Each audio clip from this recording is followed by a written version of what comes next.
la communication sociale pour le changement social et comportemental pour mieux orienter les politiques de développement. L'ONG Développement Média International s'y investit en invitant les acteurs du domaine à la réflexion à Ouagadougou. C'est au cours d'une journée dénommée Journée burkinabé de la communication pour le changement social et comportemental. Les détails avec Abdelaziz Yadibou. L'urgence sanitaire et sécuritaire actuelle contraint ces acteurs du domaine de la communication pour le changement social et comportemental à réajuster leurs objectifs, méthodes et moyens d'intervention. La réflexion est lancée à la faveur du 10e anniversaire de l'ONG Développement Média International (DEMI).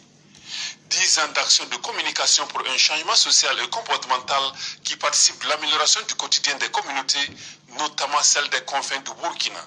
On a continué à faire les campagnes au Burkina Faso, donc je pense qu'il y a des milliers de vies qui ont été sauvées.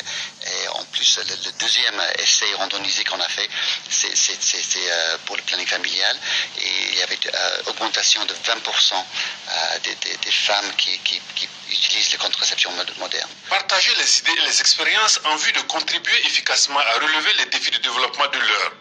Les contributions de ces acteurs, issus du monde associatif, du domaine de la recherche et des médias communautaires, sont attendues. Pour l'ONG DEMI, ces travaux devraient contribuer à une meilleure prise en compte de la communication pour le changement social et comportemental dans les politiques publiques de développement. Toute structure technique, d'appui technique, dans un pays en développement devrait travailler à sa propre déstructuration. C'est pourquoi on pense que la synergie avec les représentants des différents ministères, les médias locaux, ce partage de savoir permettra aux différents acteurs d'intégrer cette méthode, de se l'approprier. À travers la communication pour le changement de comportement, il s'agit d'amener les populations à s'approprier les enjeux de développement et à s'approprier les outils de développement. Je pense que quand cette communication est réussie, les acteurs peuvent se retirer, les populations se seraient appropriées les enjeux, la façon de faire, et je pense que de cette façon-là, les activités pour le développement sont beaucoup plus efficaces.